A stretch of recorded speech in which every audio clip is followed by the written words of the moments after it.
Hello and welcome to episode 75 of Tall Guy Talks Travel with Rick Doherty. Of course, I am your host, Rick Doherty. The next two episodes of the show were my absolute favorites to record.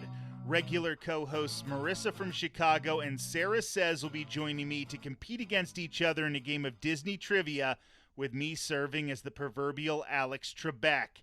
Much like a game of pickup basketball at the park, I've got next. Whoever wins will take on me in Disney trivia sometime this fall, with the loser being responsible for coming up with all of the questions and taking over hosting duties. Of course, this will take 2 episodes to complete because we're going through 3 rounds of trivia. We always have a lot of fun when all 3 of us are together on the same episode, and I wanted to leave everybody with a cliffhanger. Later on in the show, I'm going to give you some more information on Epcot's International Food and Wine Festival getting started on July 14th in Walt Disney World. You can always trust that I'll do my best to be at the opening of any Epcot festival, and this one will be no different. I already have my Park Pass reservation for Epcot on the 14th. I'll have a full review for episode 77 on the 21st, and there will also be plenty of videos for your enjoyment on the Tall Guy Talks Travel with Rick Doherty YouTube channel. Make sure you're subscribed so that you don't miss anything. Before we get started, I just returned from Ireland. As many of you know, I set out to complete a pilgrimage on the Ireland Way to raise money and awareness for CASA of Pinellas County, Florida, in the fight against domestic violence. We will have a much more thorough recap of my trip to Ireland in a future episode, but I wanted to share a little bit of my experience right now. In my first week on the Ireland Way, I suffered a knee injury.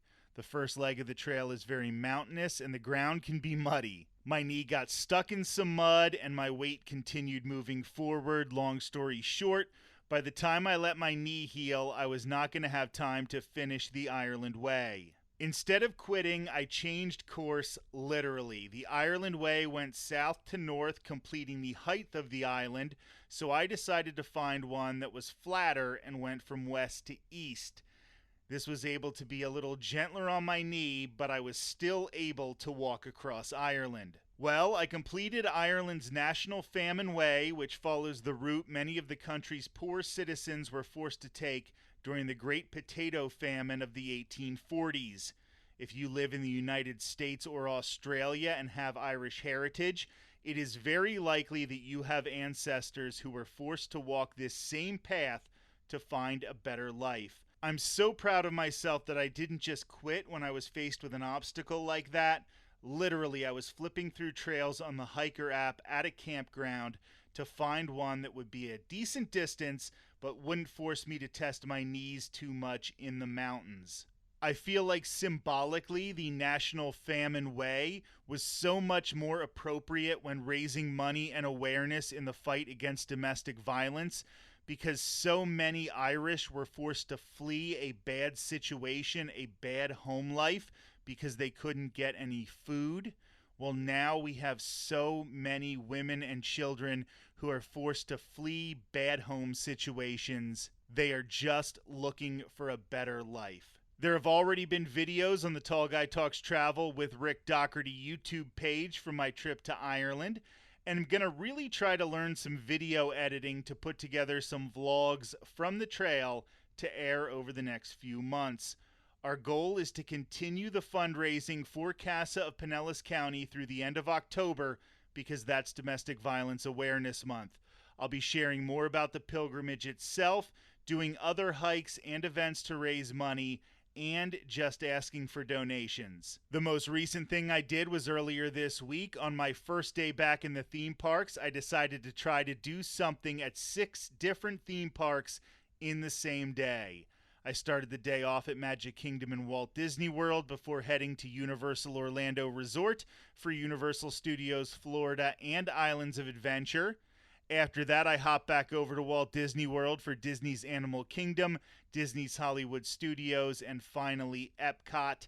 My goal this week is to have 100 people donate $10 each in honor of both my pilgrimage on Ireland's National Famine Way and my little stunt of 6 theme parks in one day. With our listenership numbers continuing to grow, 100 people donating $10 each should be a very reachable goal. To donate, go to casapinellas.org/walkwithrick/ that is CASAPINELLAS.org/walkwithrick/. We're working on having all of the branding changed, but it still mentions the Ireland way as of this recording. We lose money on this podcast, so if you've enjoyed it at any point, this would be a nice way to pay it forward. Thank you so much. One last thing before we start the trivia. If you have a blog, vlog, or podcast, I would love the opportunity to be a guest on your show to try to promote this fundraising further. Of course, we can talk about Ireland's National Famine Way, but we can also talk about Disney and Universal topics as well. Please reach out to me on Twitter at Rick_ear to set up something. I'm always interested in cross-promoting people who I believe are doing good things in the community. I would really appreciate it if you would do the same. This is 100% true. While I was gone, I really came to realize how important this podcast has become in my life. We have built a community of fantastic people. I was constantly thinking, I can't wait to tell Sarah about this. Marissa would love that. Or I wish Jillian could see this. She would love it. Life is what happens when you're busy making plans. While I was planning a pilgrimage in Ireland, I was actually building a life in the U.S. that has me truly happy. The best is yet to come with Tall Guy Talks Travel. Now it's time to have a lot of fun. We welcome Marissa from Chicago and Sarah Says back to the show. Thanks for being here, Sarah. Thank you for having me back. And Marissa, thank you so much for joining us as well. Happy to be here. So this is what we're doing today. We are going to have a Disney trivia competition between Sarah Says and Marissa from Chicago. I came up with all of the questions. This is how we're going to do it. Here are the rules. I have 30 total questions. I am going to ask one participant 3 questions. If that person gets the question wrong or just doesn't have a guess, the other participant will have a chance to steal that point from their opponent. The first round is going to be worth 1 point.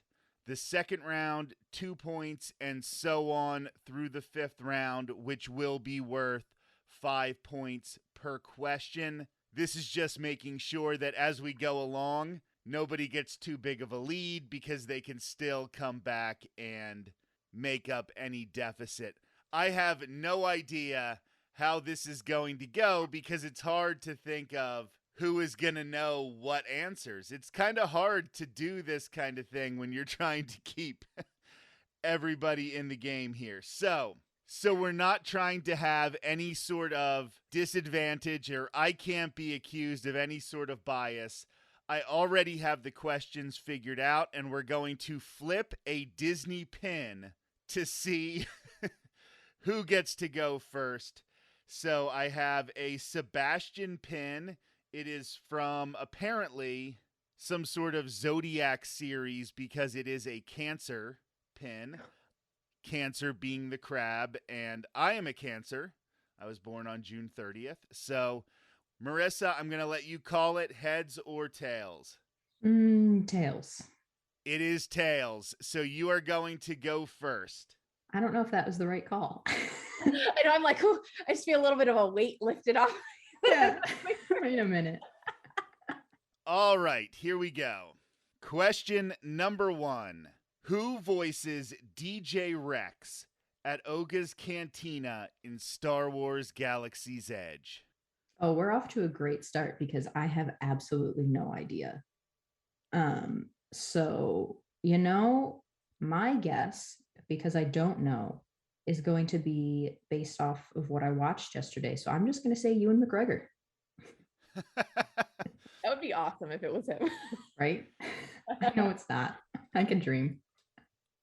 All right, it is not Ewan McGregor, but Sarah, You now have the opportunity to steal this answer. Do you have a guess? Oh my God. Uh, is it? I'm gonna guess. I've been to Oga's with you. Come on. I know but you I know don't know. this. I didn't hear DJ Rex talking when we were in there. I mean, in my head, I envisioned him speaking like the robot from the original Star Tours. I don't know. Is it? I'm gonna guess Neil Patrick Harris. It is not Neil Patrick Harris. It is the same voice as the original pilot in Star Tours, and both versions were voiced by Paul Rubens, aka Pee Wee Herman. I was like, if that was like, I was thinking like, but it can't be the same guy. Should have gone with it. Dang. Okay. It's gonna get better, you guys. It's gonna get better. Yeah, I say voice actor is not my thing, so this is good. I thought that was the easy one. So Oh no. We're gonna die, Marissa. This is great. All right, Marissa, who described Disney's MGM Studios aesthetic as the Hollywood that never was and always will be? I know the quote, but again, people are clearly not my thing. Gosh. I think you can deconstruct this and think who would be making that statement. Rick, I think you have a lot more faith in me than I deserve at this moment in time. I'm gonna say Bob Iger. Incorrect. Sarah, can you steal it? Was it Michael Eisner? Congratulations, Sarah. We have a correct answer. Disney CEO. It just sounds like something to say. I was going between the two, but like. Okay, Marissa, one more, and then we are going to turn control of the board over to Sarah.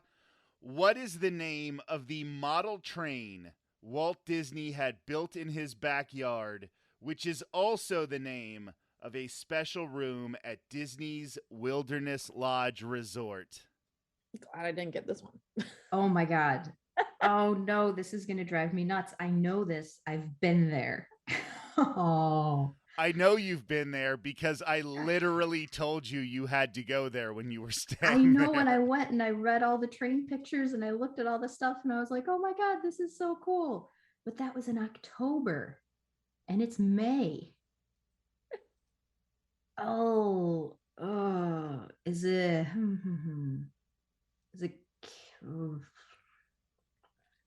Carol Stream or something like that? I'm sorry, you're so close.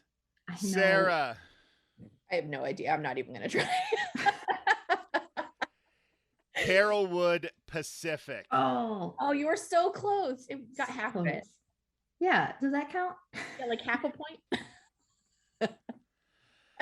All right, Sarah, you have control of the board now.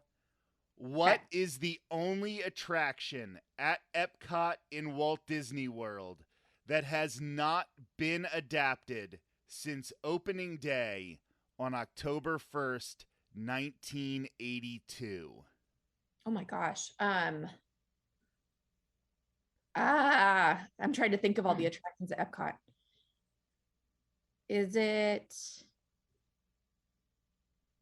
Journey into the Imagination? No. So first of all, it actually didn't open with the park. It opened a couple weeks later. But when it opened, it was incredible, and then they kind of ruined it. So no, it is not Journey into Imagination. Marissa, can you steal? I'm thinking. In my head, all of these attractions have been changed. So I feel like I'm forgetting an attraction here. Okay, hold on, I'm thinking. I'm not going to give a lot of hints. I am going to say I said attraction and not ride. That's what I was thinking. Do you have a guess? Is it let's see. Is it the American Adventure? It is not. It is Impressions de France. Oh. Yeah, I was not going to guess that one. I didn't even think of that one. Me neither. I'm like, I know I'm forgetting something. All right, Sarah, Clearly. this one is not necessarily park related. Let's see if we can get out of the parks a little bit. There has only been one character who was once a part of the official Disney princess line who is no longer included. Who is that character? There's a lot that people think are princesses as part of that line and aren't. This character was once a part of the line and is no longer. Let's see here. So there's like Snow White and Sleeping Beauty, and is it Tinkerbell? There we go. We finally had one on the first I knew at one guess. point she was a princess, but I didn't think they kicked her out. Nice. I knew it a long time ago she was part of the line, but then she became a tinker and works in the woods with her little buddies. Okay, here we go. According to eater.com, what is the most sold food item across all of the Disney parks? Most sold. Is it a turkey leg? Marissa, do you have a guess? Is it a hamburger? It is a Mickey-shaped ice cream bar. Oh, that was my second guess. I was thinking that after I said mine. I'm like, is it the ice cream bar? It probably is. I'm thinking like food. Mm-hmm. All right, we now move on to round 2. Every question will be worth 2 points. I did not rank these by their difficulty or anything like that. Okay. They are there. So there's still a hope. There's still hope. Some of these are going to be even easier than that first round. We are on round 2, Marissa. Each question worth 2 points apiece, and you have control of the board for the next 3 questions. Great Moments with Mr. Lincoln, Carousel of Progress, and It's a Small World all premiered at the 1964 World's Fair. Where was the 1964 World's Fair held? Chicago? Unfortunately, Marissa, I have to let you know Chicago is not necessarily the center of the universe. Boo. But It should Sarah, can you steal? 1964 World's Fair. I want to hint, like, is it East Coast or West Coast? You may want a hint, but I'm not going to give you one on this one. I'm trying to think of where they've even had the World's Fair. Was it in New York? I am the judge, and I'm going to give it to you. It was Queens, New York City. How did they fit the World's Fair in Queens? Have you ever been to Queens? It's huge. No. I just imagine from watching it on TV shows. Sarah, you hate New York City, so I'm actually surprised that you got that one right. I am just going to say a very interesting tidbit is that the 1964 World's Fair was not technically officially a real World's Fair. There's a certain gap in between when a country is allowed to host one or something. For some reason, it violated the rules, but they just went ahead and had a World's Fair there and called it that anyway. That's kind of an interesting, tiny little bit of trivia. But you got it right, Sarah. Right now, a commanding 4-0 lead over Marissa. How tall is the holiday tree at Magic Kingdom in Walt Disney World? Really, Rick? Oh boy. All right. Well. I'm going to say 100 feet. Sarah, do you have a guess? Is the holiday tree the big one in Walt Disney World that's like when you first go in? It's I've when never you seen first the go holiday in tree. right on Main Street, USA. Yes. Okay. I'm going to say like 175 feet. Okay, it's 65 feet. We are shooting for the moon, literally. As somebody who's very proud of being tall, now I know why you two are my friends, because you obviously overestimate how tall things are. So I am like 5'2.5". Everything is tall to me. all never seen that right, too. Marissa, where was Walt Disney born? You're about to get us a lot of hate follow. Oh, I know. Everyone's gonna be like, "How do you not know this?" I know movies. They're really going to be like that, Marissa. I know they are, but that's okay. They're going to be very, very mad at you in particular. Well, I know where he grew up, but I don't know if that's where he was born. Here is the hint I will give you. It is not where he was born. And that's what I was thinking. Oh, darn. And I think, I mean, how specific are we looking here? If I give the state, does that count? He gave me New York for the For Queens. for Queen, so I think that's fair. I don't think you should guess the state. I think you should guess the city, because I think that's going to be an All easier right, answer. then I'm gonna go for it. Was he born in Chicago? Congratulations, Marissa. If you got that one wrong. Well, so I know where he grew up, but I knew he was born in Illinois, but I couldn't remember if it was like actually in the city of Chicago, if it was one of those just like right outside its suburbs that people were like, "Oh, it's Chicago," because that's what we do. I totally understand what you're saying, and even if that is the case, where I got the answer to this, they considered it Chicago. So I'm going to give you the points for that one. And now we're going to move over, and the board is going to go to Sarah.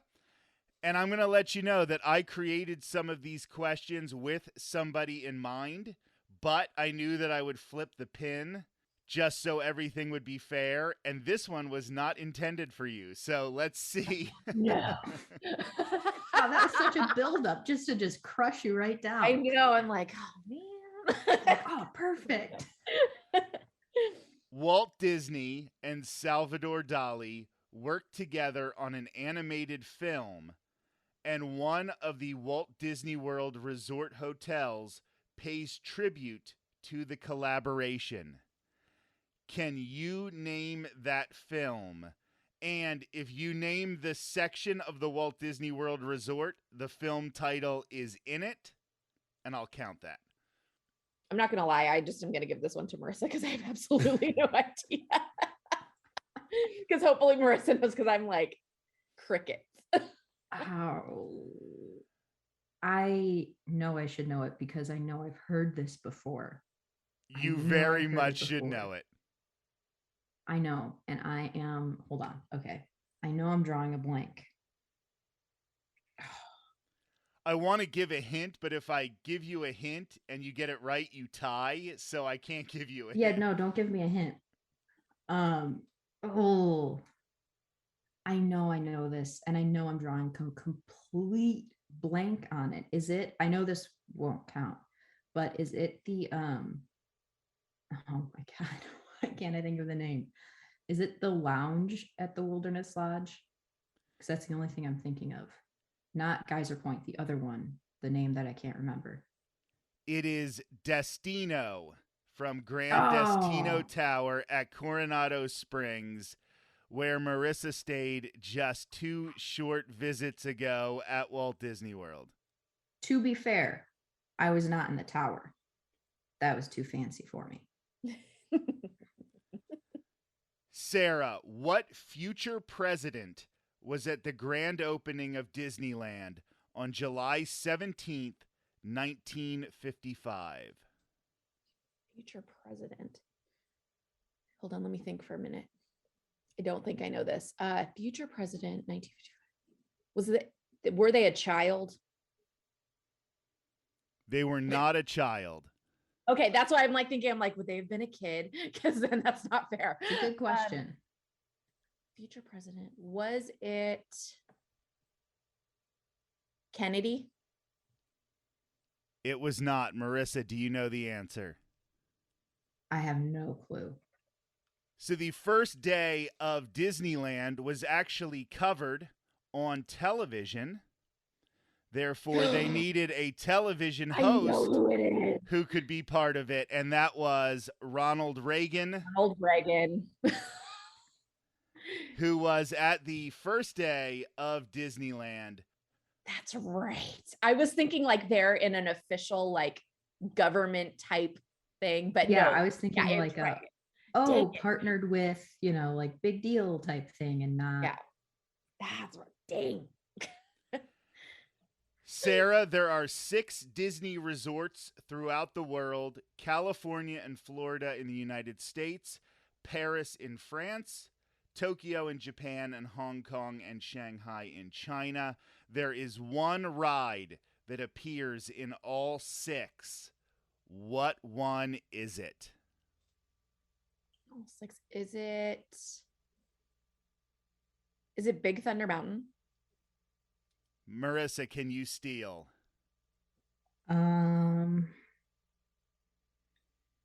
Is it Pirates?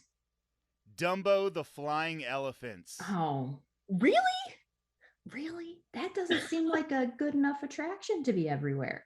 Oh. But it's a very, very easy attraction to replicate and put in a whole bunch of different theme parks. True. So we are now moving on to round 3. If you're keeping score, it is Sarah 4, Marissa 2. Each question in this round will be worth 3 points if anybody gets it correct. I almost feel bad for this one now after how hard it was to get Ronald Reagan.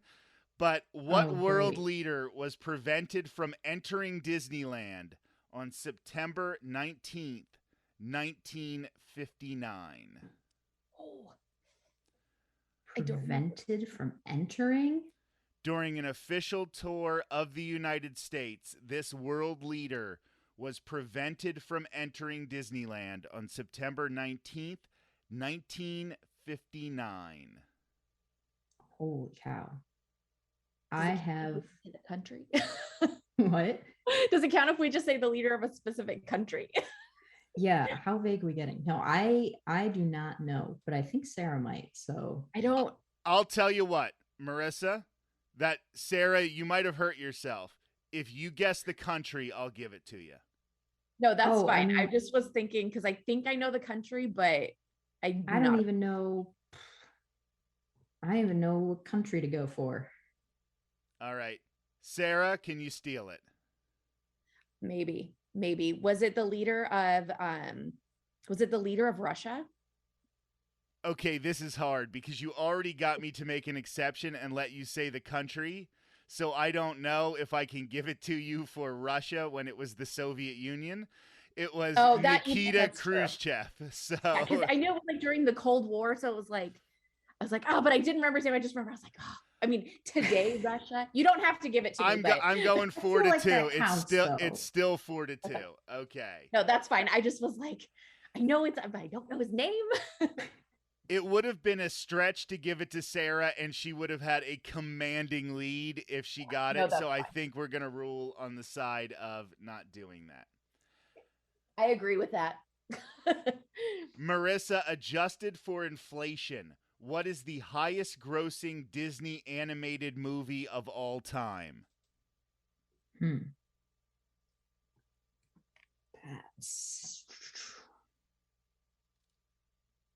I guess I'll go with Snow White. Marissa now has the lead, 5-4 over Sarah. I had no idea. I was going to say Frozen if I got chosen for that. So I did consider that. The big hint, I think, in that question is adjusted for inflation. Mm-hmm. So you knew it had to be something old, or I wouldn't have put in that caveat. Mm-hmm. Marissa, what is the tallest attraction at Walt Disney World? Are we going tallest like the whole attraction? Yes. Okay. I'm just going to give her a sense of what I am discussing. There's a certain height where a building has to be, where they have to put a red light on it for planes. Right. This one But is it just like, under that. okay. Sarah thinks she knows.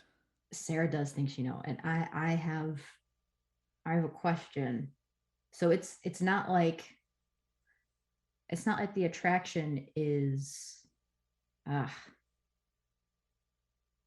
don't know how to phrase it without sounding weird. It's the total height of the building that makes up the attraction. Okay. I've got a couple different things going around my brain here. And we're talking attraction, like a legitimate attraction. We are talking an attraction like a legitimate attraction, and I'm just going to give you the hint that it is a ride. Okay. Yeah. Well, I've got a couple in my head, and I'm... Walt Disney World's hard because there's a lot of really tall ones. There's a lot of tall throughout ones. all of Walt Disney World. Yeah, where I'm like, oh, it could be this, it could be this. I'm trying to think if anything has a little light on it. Because I know what does, but I don't know about the rides. Gosh. All right. Well, I guess I'll just spin the wheel in my own brain and go with Splash Mountain. Sorry, Marissa, can you steal Sarah? I'm hoping so. If it's the same as at Disneyland Resort, is it the Tower of Terror? It is not the same at Disneyland Resort. Okay, because that's what I was thinking, because they made it smaller to make sure that they didn't have to put the blinky red light on it. They took like an inch or something. The reason I know it is not the same as Disneyland Resort is because Disneyland does not have Expedition Everest at 199 That's what I was going between. feet I tall. was thinking too. Because I was like, oh, it's Tower of Terror. And then like after you said that, I was like, it's probably Everest. I was like, is it Everest or was it something in Magic Kingdom when they were like, and I went with Magic Kingdom and should have gone with Everest. All right, that's where we're going to take a break for this week. We'll find out who wins this battle next week in episode 76. Before we wrap things up for the day, I wanted to give you a look at what to expect when Epcot's International Food and Wine Festival kicks off on July 14th in Walt Disney World. We've already given you a lot of information on the Eat to the Beat concert series. The Baha Men of Who Let the Dogs Out fame will be the first act to take the stage at American Gardens Theater in World Showcase on the 14th and 15th. Other performers include Big Bad Voodoo Daddy, Hanson, Boys to Men, Hoobastank, 38 Special, Mark Wills, Joey Fatone and Friends, Air Supply, Taylor Dane and Tiffany. Major acts will perform Fridays through Mondays, with local artists hitting the stage on Tuesdays, Wednesdays, and Thursdays. Of course, the main focus of Food and Wine will always be those food booths. Starting July 14th, you can check out the Alps, Australia, Appleseed Orchard, Belgium, Brazil, Brew Wing at the Odyssey, Canada, China, Earth Eats hosted by Impossible, Flavors from Fire, France, the brand new booth, The Fry Basket, Germany, Greece, Hops and Barley, India, Ireland, Italy, Japan, Kenya, Mexico, Shimmering Sips hosted by Corksicle, Spain, the Swanky Saucy Swine, and Tangerine Cafe Flavors of the Medina on August 15th. There will be some more booths opening like Coastal Eats, Hawaii, and the amazing Mac and Eats booth. Epcot's International Food and Wine Festival runs until November 19th. For Sarah Says and Marissa from Chicago, I'm Rick Doherty, and this has been episode 75 of Tall Guy Talks Travel with Rick Doherty. Join us next Thursday when we will find out who can handle the pressure in the stretch run of our Disney Trivia Contest between Marissa and Sarah in episode 76. Until then, have a great week.